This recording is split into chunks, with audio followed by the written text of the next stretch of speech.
what is your Easter message this year? What do we need to know? Well, I love that you started by talking about the fact that it's true, because we can become pretty obsessed with our experience, our inclinations, but it's really important to base our lives on what's objectively true, not necessarily what we're experiencing at the moment. And the resurrection is true. But I also want to make sure people know it's meaningful. More and more, people will maybe recognize that something's true, but they'll, just like you said, say, well, so what? What does it have to do with me? And people will even say to me, you know what?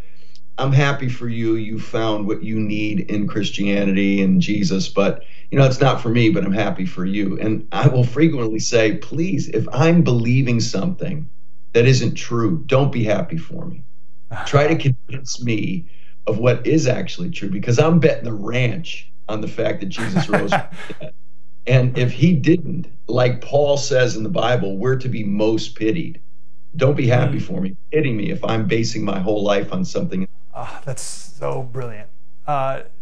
Doctor, what part of the narrative of this story stands out to you most this year? Because as we know, the more you read the scriptures, the more things stand out to you differently, different years, different seasons of life, et cetera, et cetera. What stands out to you this year?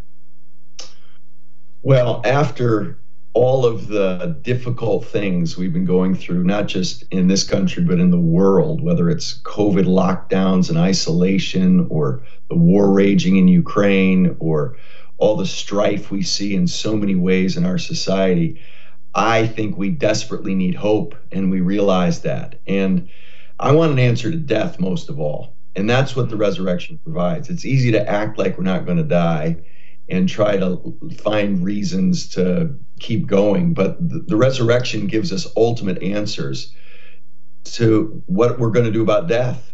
And I want an answer to that most of all. And that's what Jesus provides. His death for our sins and his resurrection is the vindication of everything he was and did, and what we desperately need him to be for us. And so it's a source of hope like nothing else I've ever seen.